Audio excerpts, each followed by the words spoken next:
Welcome, everyone. I'm Darren Lapomi, professor and chair of the Department of Chemical Engineering at University of Rochester. And I'm Marc Porosoff, an associate professor of chemical engineering at University of Rochester. I think we're probably the most podcastingest department among chemical engineering departments. So molecular podcasting, host. And PodCAT. Yeah, and so there's a lot of stuff going on with regard to scientific funding, and we thought that we would have a bit of a meeting of the minds today to talk a little bit about what's going on and what it means for our fields. And yeah, it's a very unprecedented, scary time being in academia, not really knowing what's going to happen next, how research is going to continue, how universities are going to continue.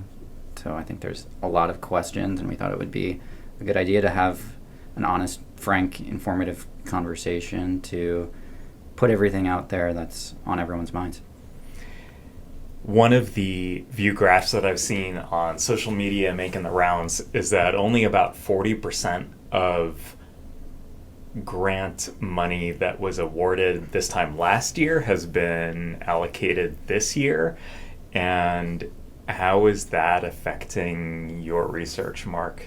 I mean, directly, I don't think it's hit me personally yet, but I've heard stories of friends whose grants are getting canceled or flagged for one reason or another, for having words that are not sanctioned or for covering topics that are not the priorities of the current administration. I think the biggest uncertainty comes with all of the grants that we've written in the past couple of months and not knowing if these will get reviewed, when these will get reviewed, if the funding amounts are the same that they said they are. I think across the board, probably within the next 6 months, we're going to see significantly lower success rates than we're used to in the past.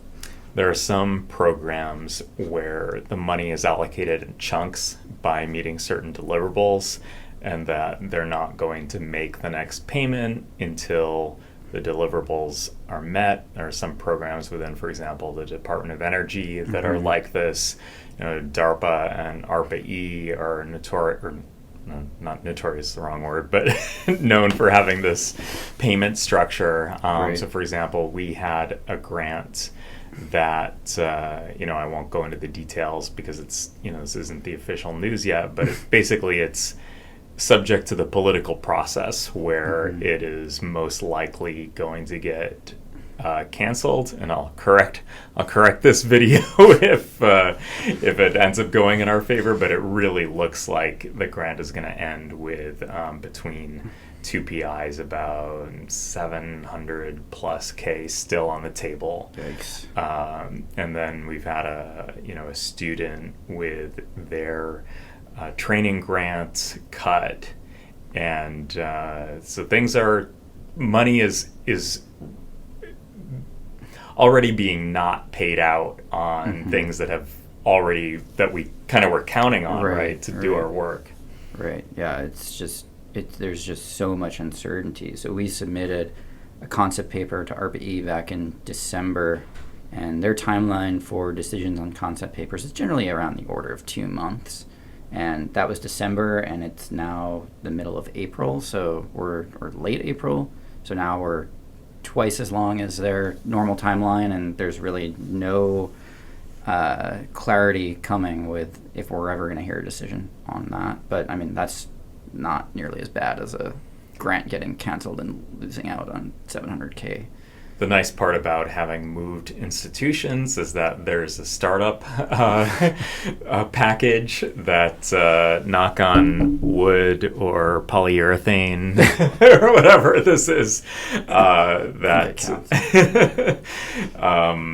is they still have access to all of those funds, but in fact, because grant funding also funds the university's bottom line in the form of overhead, but also the prestige factor of research needs to be done to encourage students to apply to the school, to increase the profile so that even undergraduates come, even if they have no intention of doing research. They might come to University of Rochester or Harvard or wherever because of the the prestige of the place largely built on its research activity. And if that's not happening, then other revenue streams start to dry up as well. So, we were just talking before we hit record about the, my own lab build out that's happening here that is, hopefully still going to be on schedule, but that's really very much something that's at risk. Yeah, there's really no telling. I mean, if there are 40% of grants being funded compared with last year, you assume that means there's 40% of the money that existed the prior year. Plus, if these things with overhead rates go through, etc., and if enrollment suffers because students decide no thanks on academia, that's too risky at this time, I mean, that's going to fundamentally change the way that universities operate. I think it's been interesting following the conversations in the news on social media about how people react to some of these policies and how there's just a lot of misinformation about what overhead costs mean, how university finances operate. And I think Darren gave a really nice synopsis of how that works at our faculty meeting last summer. Yeah, so it's something that's not really that widely understood outside of academia. In fact, even inside of academia, it's been sort of described as ants walking around an elephant.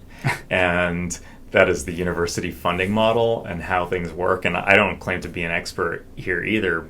And there are very few people on campus that actually know the whole story. But it's like if you're sitting on the elephant's toenail, then the thing looks, your whole world is a toenail, right? So the university's budget is roughly 4 equal parts. Quarter of it is tuition. Quarter of it is, in the case of a private university, is investment income and gifts.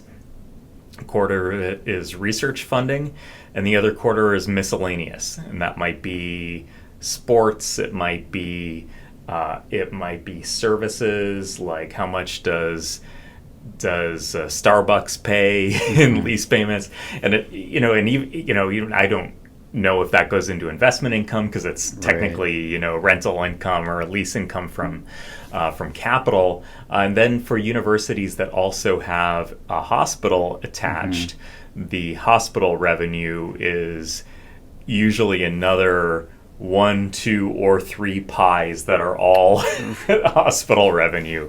Right. So University of Rochester has about $5.5 billion in revenue, something like that.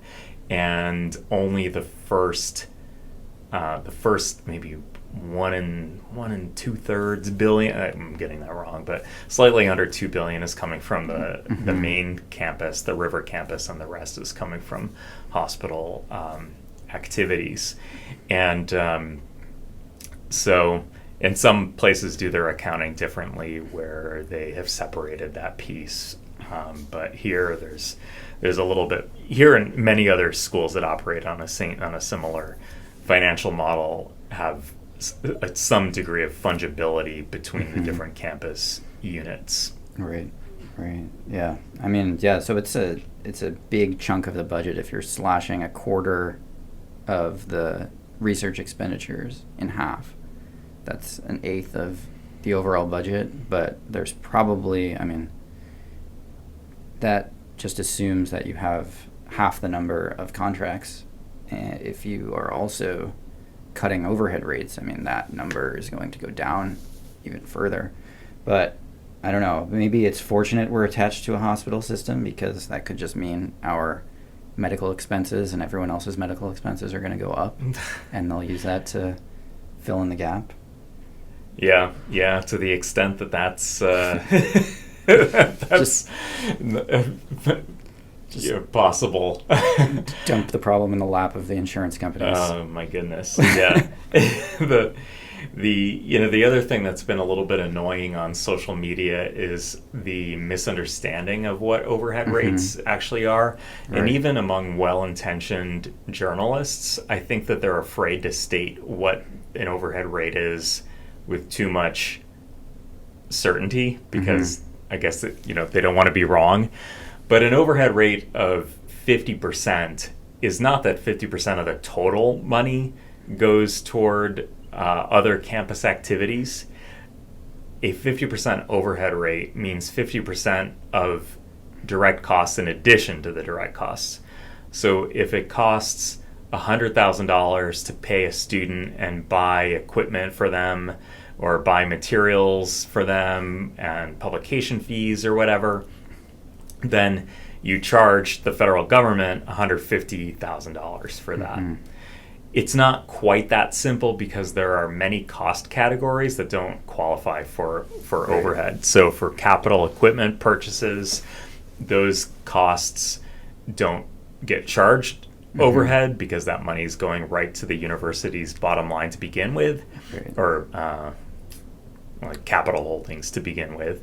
And then at some universities, that is most universities, except for now, U of R, there's something called tuition remission, which is another word for money laundering, which tuition charged to federal grants is illegal, because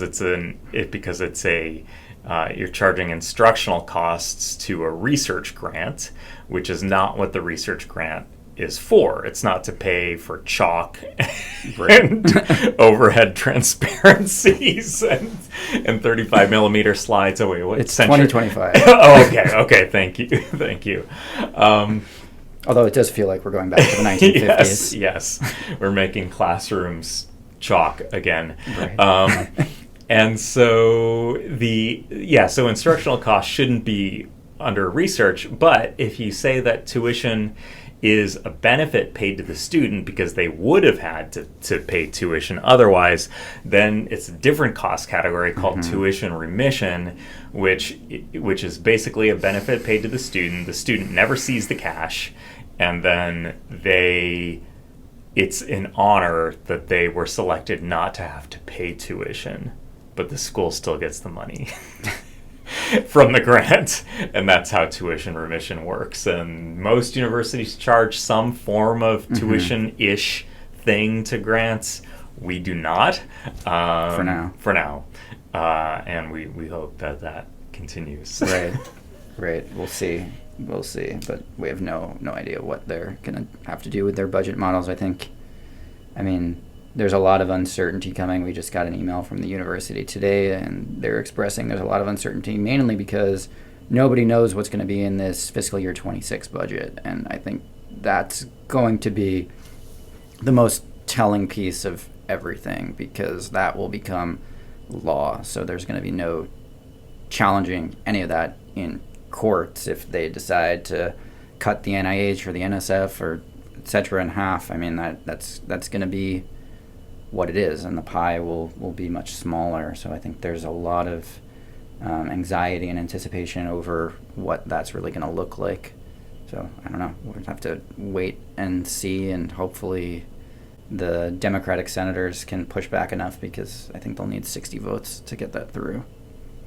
Oh, you used a political word. I was going to avoid it. Oh, yeah. So just as a countervailing thing, I have Trump's signature. I have the current president's signature here. Definitely not auto-penned like Joe Biden does. Definitely not an auto-pen signature like a Joe Biden signature would. I like how it's like hanging over us. We're being watched. But because I had innovative research at the frontiers of science and technology, I probably shouldn't have had my grant cut. Because it's the same grant that was cut. No, but I think that's an endorsement for like anything that I do is endorsed by the current president. So you should photocopy it and attach that as like a supplementary document with all your grants. It's like one of those NSF letters. So those of you who have not submitted an NSF grant, there's a letter of collaboration that has the same wording every time in it. And it says something like, if the grant submitted by Professor Porosoff entitled, insert title here, is selected for funding by the NSF, I promise, intellectual material or whatever contributions in the way described in the program description, project description, or supplemental materials. And right. yes, so that's what we should have in there. Right, that's perfect. Okay, well, now that we're not, our political stripes have not been betrayed at all, what happens if, you mentioned if the NSF and NIH and DoD budgets get cut by some significant percentage, do you think that it could ever go back? Like, I mean, the things that people are saying about research, like, well, life expectancy hasn't increased anyway, and the environment is still being degraded. So all that research that you're all doing hasn't done anything. Right. So there's no public appetite for science funding at the level that it was previously at. What do we do in that scenario? Yeah, I mean, I think this is a complicated question. I think first off, the funding cuts aren't going to be universal across the board. I think there's going to be particular programs that they're going to decide just to get rid of wholesale.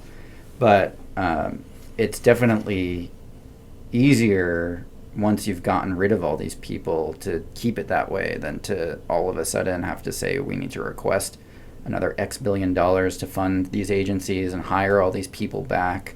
I mean, I think if I were an NSF employee or an NIH employee who got laid off and then 4 years from now was made an offer to say, here, you could have your position back, we're sorry about the previous administration, etc., I would probably hesitate quite a bit before going back to that position, just because you've probably moved on. Yeah, you probably moved on, and you don't know, well, if the new administration comes in a few years, then is your job safe? Because now there's precedent that it's okay to just ruin these people's lives and gut all these agencies with a chainsaw. Every 4 years there could be a different scenario. Yeah. And who knows what's going to happen to, the other party in the intervening time. You might end up with a Trump of the left. Yeah. And yeah. Some what did they say? Toxic uncertainty. Right. Yeah. So, is this job less fun than it used to be? I think the jury's still out on that. I think right now it's a very stressful and uncertain time. I think there is still fun to be had, because really what we do is we educate students and we prepare them to join the workforce. And we spend a lot of time writing research proposals and papers, but the most tangible outcomes at the end of the day are the students that we educate. And that continues and will continue to be, I think, the most rewarding and best part of the job. What is unfortunate is that we're going to have less resources to work with to be able to do that part of our job. And so I think it's going to be challenging, and maybe there's an opportunity here to figure out how we can change the model to continue to educate students and do more with less. And if there was less, how do you make up the funds, and should they be made up? Yeah, I mean, I don't know the answer to that question. I think you have to get creative. I think one of the pieces here that's been missing from the overall conversation is how industry feels about everything that's happening to academia. Because you fast forward a few years into the future, they're going to start to feel the pain of not having a highly educated workforce to draw from in the United States. So if you gut PhD programs by 50% and there's 50% fewer graduates, there's 50% fewer skilled laborers, and it's going to be much harder and more expensive for industry to find these employees. So I think there needs to be more partnerships between academia and industry, if that's doable. I mean, that could be hard because there's just less money and an economic down cycle from all of this, then that's not really going to be an option. But I think there needs to be some pressure from that side to help maintain the status quo to some degree. It seems that, okay, let's say you have the number of PhDs. Wouldn't supply and demand say that the remaining PhDs will just get paid twice as much? Sure. I'm being a little naive and devil's advocate-y here.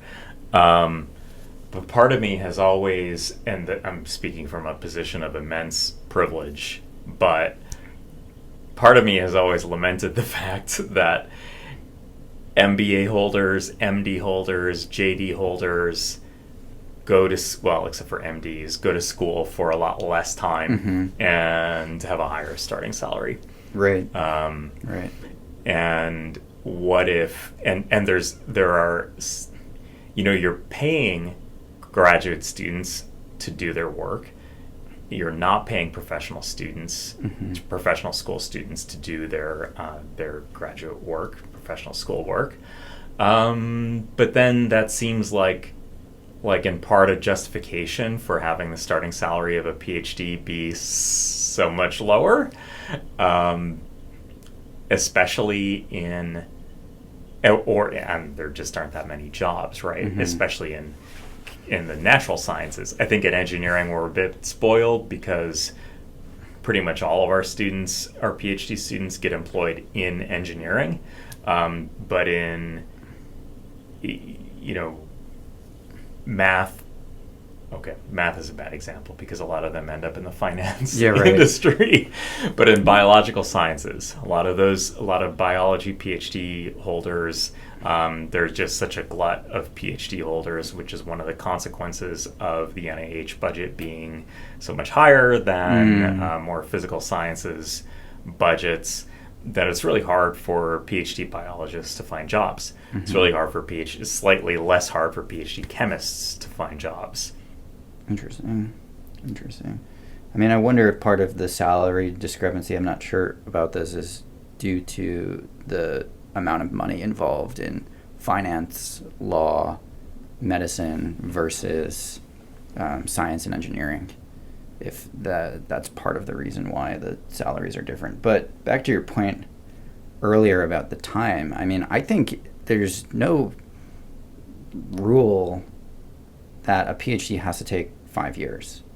I mean, I think I thought about this after I completed my PhD, that you could probably do the whole thing in maybe 2 to 3.5 years if you were much more targeted with the experiments that you ran and maybe had more hands-on time from the PhD advisor. And so maybe that's, I think you've mentioned this before, that's where things could be heading, that PIs, since there's fewer funding opportunities, will have more time to spend in the lab and mentor students, and as a result, the time to degree will go down. Yeah, I just thought of this, like having the PI spend so much of their time writing grants and fundraising, it's kind of like throwing honey in the gears of the time that it takes the PhD student to graduate, because if the PI were more involved, maybe there would be less drift in the PhD student's experience. They could get the papers out faster, they could defend sooner. Because PhD students, at least when I was a PhD student, I was in grad school for 3 years before I got my first paper. And I was a really productive undergraduate researcher. And so there's this like dry spell where from my undergrad paper to my first grad school paper, took a really long time. And I maybe had scientific conversations with my advisor 2 or 3 times. There was we had one group meeting a year. Oh, wow. That's not where we presented, and then you got 5 minutes with him after that. There's a lot that I did learn from George Whitesides, but I think day-to-day, design of experiments was definitely not one of them. And you're not going to get that experience from a postdoc, from the median postdoc, the type of strategic advice that that it's, I'm just painting with such a broad brush here, that it's probably more likely that information is going to land heavier, and it's probably going to be a bit more informed by practical realities if it comes from the PI, but I could be mistaken about that as well. I mean, there are a lot of us are absent-minded, like professors, where because we're overly caffeinated sometimes we'll say a bunch of shit, and the student will work on it for a month, and they come back to us like, "Oh, did I say that when I was on an Americano trip?" Right. Yeah. I mean, I didn't have quite the same experience that you did during my PhD. We met generally on a weekly basis or so, but I think I saw my PI in the lab maybe once over the course of my PhD, and that was because we were moving and he wanted to be in there to see what was going on with some of the equipment. But yeah, he was pretty removed from the lab, still a great advisor. Jing-Mong Chen, he was a great advisor, but I think the experience is really different if you were to have someone in the lab with you most of the time, showing you, here's how you do this experiment, here you need to look out for this, you need to look out for that. Because I find with mentoring students and even talking to my more senior students that there are so many little nuanced things in the lab that you just either don't have time to explain or you can't think of to explain these things, and they learn about them when they come up, or inevitably something goes wrong or something breaks. And if you had someone there with experience all the time, these things would be learned like as they come up, and I think you would avoid these lapses where we forgot to press this button, so this thing turned off, and then the instrument went down for 3 weeks, and we had to call the company, and etc. It can have these big ripple effects. So I don't know. I mean, it could be really an interesting exercise to think about the model and like what's the minimum time that you could get a PhD done. There's also the issue of, is it the research that the university cares about? I mean, of course it is, but there's also a big financial incentive, right? There's a lot of money and prestige and big buildings and profile, and at the end of the day, you need to compare yourself to other campuses and show that you have the billion megahertz NMR in your basement, and right. But if it really is just the research, then we should get more paying undergraduates and MS students to do more research, right? But then you run into the issue of, well, if you're working for the university, then you ought to get paid and not pay to work, right? Yeah. And there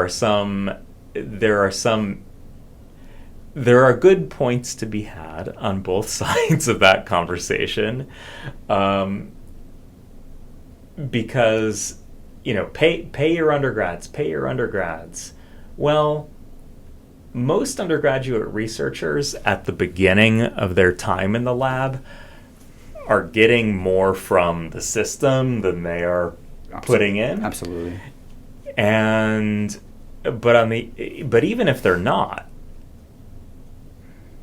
research, even though it produces a paper, is still in many ways an academic exercise, the same way that producing a problem set is in a graduate course, or doing a thorough case study in law school, or even just reading and reporting on a case study in law school or business school. But a paper is an academic exercise. You're just creating new knowledge instead of analyzing knowledge that's kind of out there. Right. But we've sort of created this framework of understanding of what the purpose of research is, and this is also tied into the graduate student worker unionization and so on, that doing the research is working for the university when there are academic reasons to be doing it too.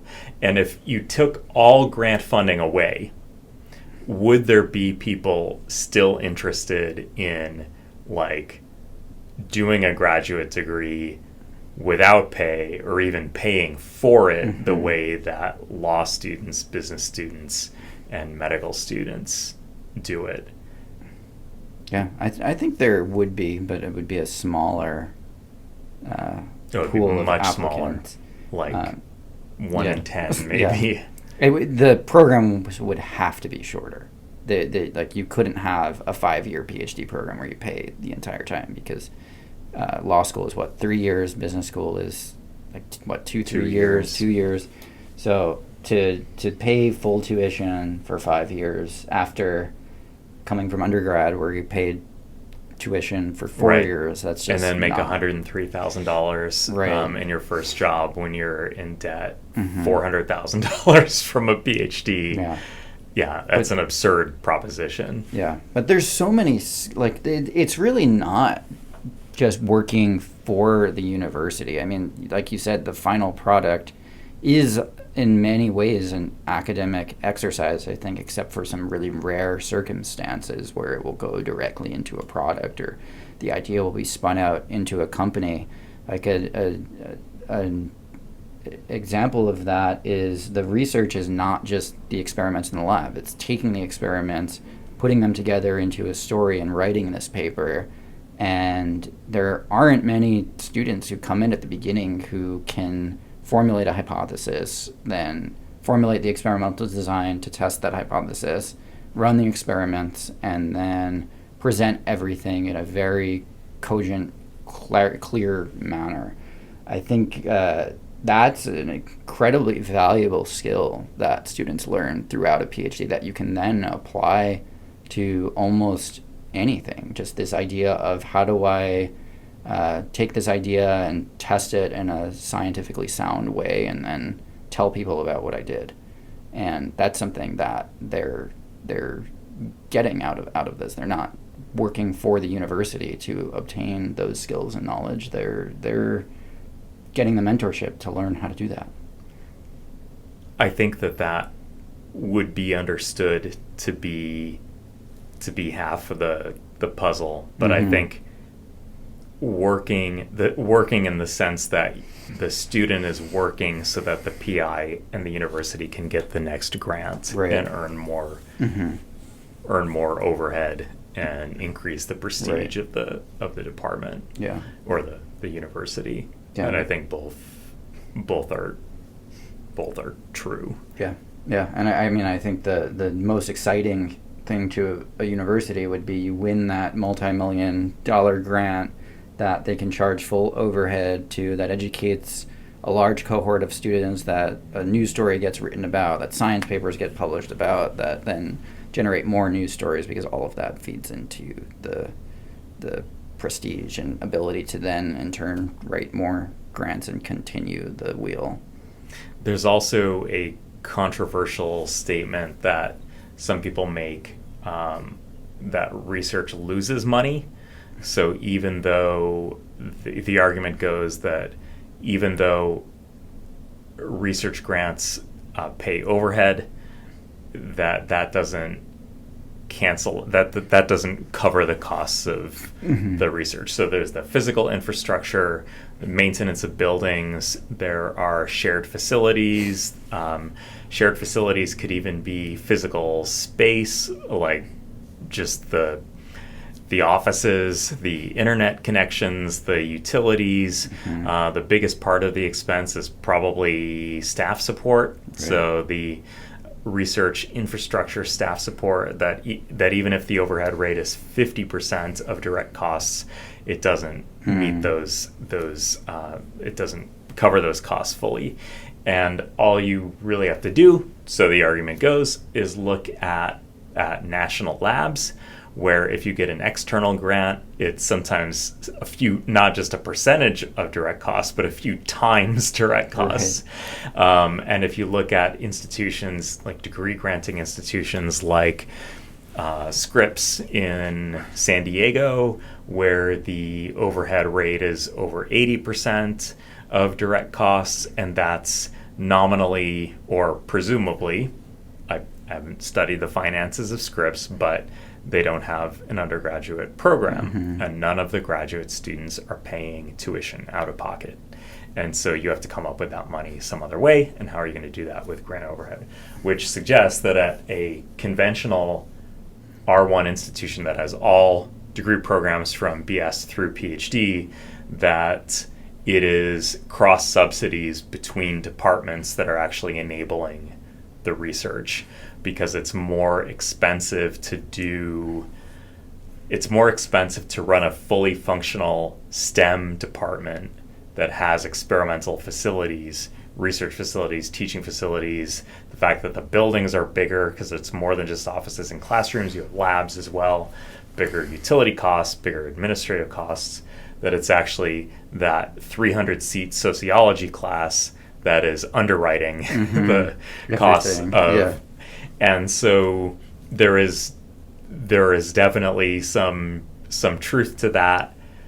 On the other hand, there's the intangible aspect that an R1 sociology department probably wouldn't be as well attended were it not for the research reputation of the entire university. Or the great football team. Right. Right. Yes. I mean, sports, I've changed my mind about sports quite a lot, because as a nerdy kid, like across the street from me, there was this big, like 2 side yards put together, made a really nice football field, and all the neighborhood boys would come over and play in that area, and I would just sit and play Legos and Nintendo in my house and not even go outside because I didn't want to be called nerd by the kids playing across the street. So I was like so anti-sports for so long.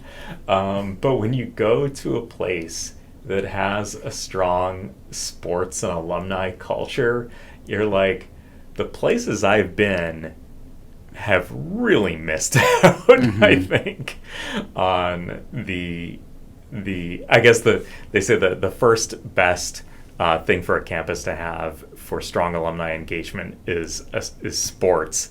Second one, but very far down, is an engineering school. Interesting. There's something about the engineering experience, the intensity of it, that really brings a sense of shared stewardship and familial feelings that lead to a lot of later development money. Interesting. Well, Rochester has no real professional sports teams in the major sports, but there are plenty of cities like this where they have college teams that are as big as major sports teams. I think the closest one is probably Syracuse basketball and the Buffalo Bills. Yeah. So maybe there's an opportunity here for U of R to get their some skin in the game with so a funny. D1 sports team.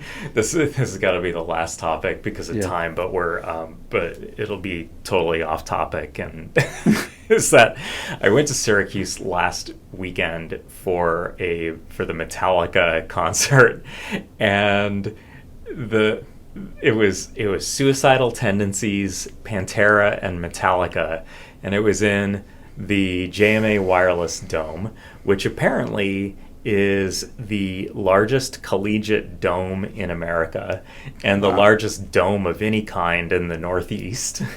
And the fact that they had this metal show with all the beer and the cursing and everything.